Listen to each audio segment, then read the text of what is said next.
Hello everyone, আসসালামু আলাইকুম। কেমন আছে সবাই? চলে এলাম আরও একটা নতুন ভিডিও নিয়ে।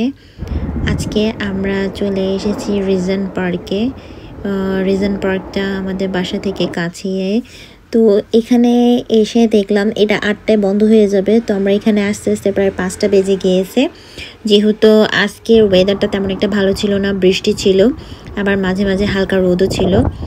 এই যে এখানে রাস্তাঘাট সব কিছুই ভেজা। এখন আমরা আমাদের গাড়িটা এখানে পার্ক করে নিয়েছি। এখানে পার্ক করা তেমন একটা ঝামেলা ছিল না, আসলে ভেতরেও পার্ক করার ব্যবস্থা আছে ওদের।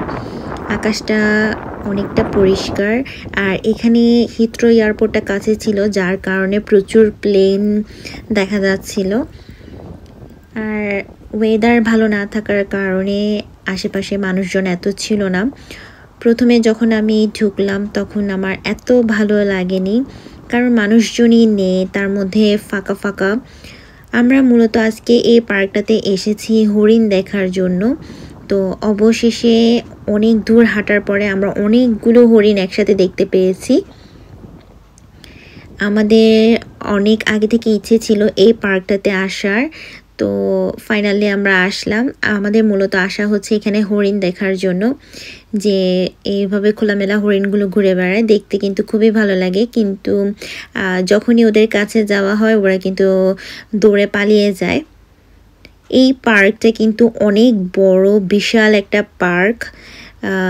এক প্রান্ত থেকে অন্য প্রান্ত দেখা যায় না বললেই চলে।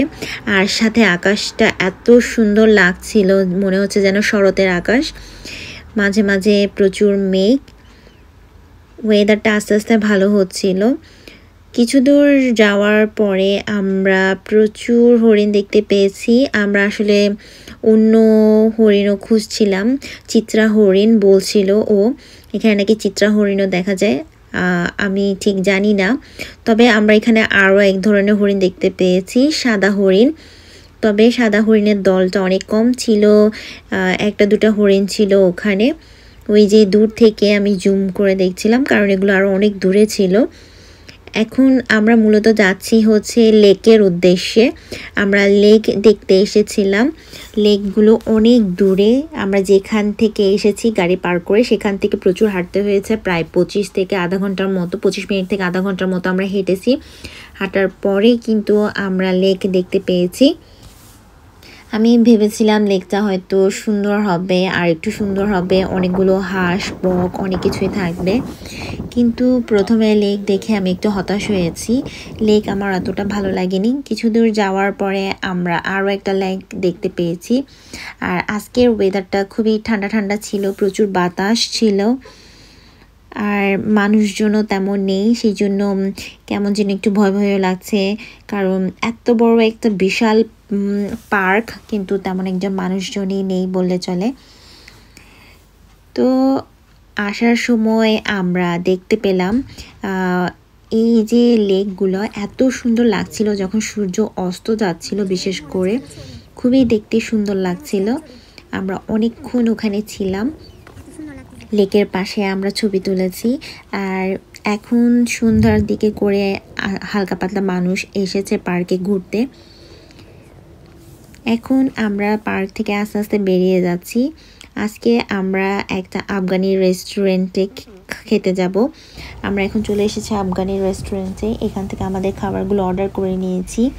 আর আফগানি খাবার আমি শুনেছি অনেক মজার স্বাদের হয়, আর আফগানি খাবারগুলো অনেক ভারীও হয়। আসলে আমরা বুঝতে পারিনি, আমাদের খাবার দাবারগুলো বেশি হয়ে যাবে।